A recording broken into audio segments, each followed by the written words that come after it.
that we have successfully, hopefully successfully, we're about to find out, grown corn on our deck in these garden bags that we got off of Amazon. With all the rains that we had earlier in the year, we weren't able to do traditional garden in the ground.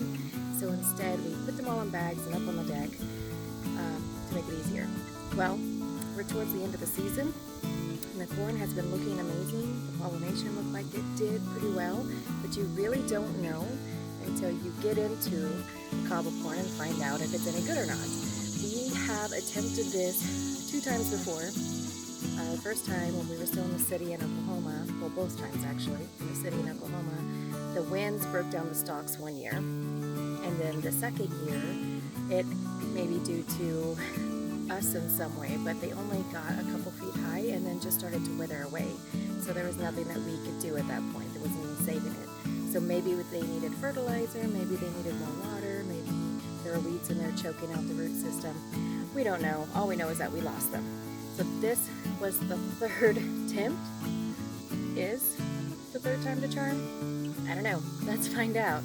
So again, I had to research on how to know if your corn is ripe, because you don't want to pick it before then, or you've just wasted all that time and effort. So how do you know? Well, there's a couple signs. First, you want to look at the silks. The silks are going to start to turn brown, and they will turn brown all the way down to the cob itself. And then also, when you open up the cob, you want to test a kernel. So you can puncture one of the kernels, and if the liquid comes out like a liquid milk, it's going to be white and creamy, then it's ready.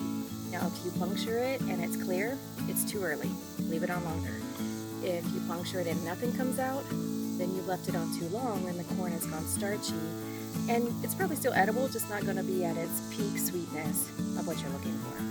So, is 3rd time the charm?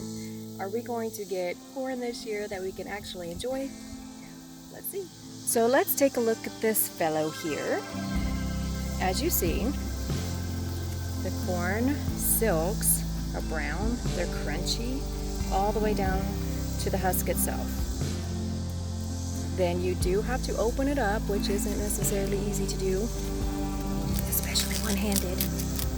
You're gonna have to open it up, get in here to the actual kernel, get out of the way. It does not want to stay out of the way. Okay. And then you're going to have to puncture. Get in here.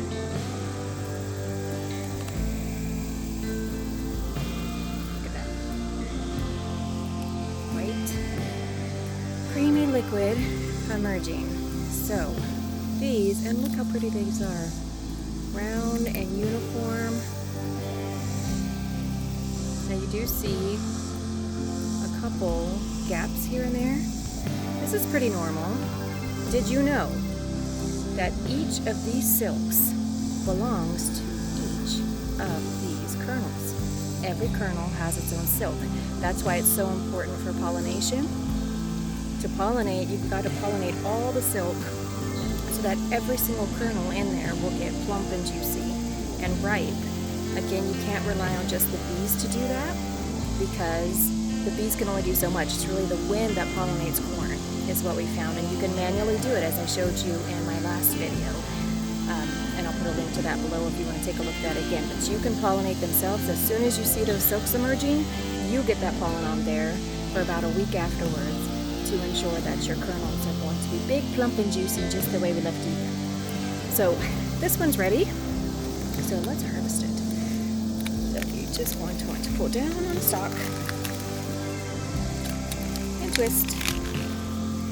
Like with everything in the garden, it seems like when you go to harvest it, pull and twist, pull and twist. But here we go.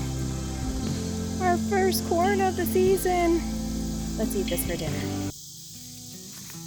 Okay, the other thing I wanted to show you this week was, of course, the spaghetti squash. It's still doing amazing, but I said on my video last week that the spaghetti squash themselves didn't need any additional help with support because their stems and vines are pretty darn thick, unlike the watermelon. So it's holding it very well. But I have this guy over here who is much bigger than the rest. And if I back up, you can see how far it's hanging down. It's literally that far from the ground. Okay, it's a little further than that, but it's low enough to the ground that the dogs can now jump up and touch it if they wanted to. They haven't been interested so far, but if you have mischievous, active, crazy dogs like mine, they will. It's just a matter of time. So I want to give this one a little more support and pull it up closer to the trellis here. And to do that, I mean, simple as zip ties, or if you have more string or anything you can tie it with, yarn, thread, what do you got in your house? I'm sure you have something. You can even use those little wire things that you get on a loaf of bread. Okay, whatever you got lying around, but just pull it up a little further. So let me show you. All right, you saw the before. Now this is the after. It is now, as you see, much further off the ground. I feel better about it, but I hate to say this, but as I was pulling it up, it took 2 hands, which is why I couldn't record the whole thing. But you see that little crack right there, right here? I think the crack was already there, but it got worse. I may have just killed this poor thing. Well, let's find out. Again, you live and you learn in your garden. But you can see the vine itself, the little tendrils that wrap around things, wrapped so tightly around the stem that it was growing into it. And that's part of what was going on there as well. So, I don't know, we'll see. The pressure's taking off of it now, so it might be okay. It is the biggest one, probably the one that was going to be ready to be harvested first. It's further up now, the dogs can't do any more damage, and we've got these other ones and more coming on, so we'll be okay, but I'll keep an eye on that. I'll let you know if it lives or not. More of the story, if it already has a crack in the vine, in the stem, maybe don't mess with it. Maybe leave it as is, or who knows, maybe the pressure off of it is actually going to help it heal. We'll see. But as far as the garden, that's really all I wanted to show you today. We've still got our watermelon over here vining down. That guy up there is getting big. I think after doing a lot of research, we're going to try the pantyhose method, wrapping it around and tying it to that trellis to take the pressure off of it as well, because the stems on the watermelon, as you can see on this one, is so much thinner than they are on the spaghetti squash. I'm not sure if the vine itself can hold the weight as these things get bigger. This one up here has got to be a minimum of 2 to 3 pounds, and they can get up to 25 pounds. So I think it's gonna need some help, or we're gonna lose the watermelon. We're gonna come out here and we're gonna have watermelon all over the ground, or dogs with red faces. We don't know which yet. But I'll keep you updated on that when we finally do something with it.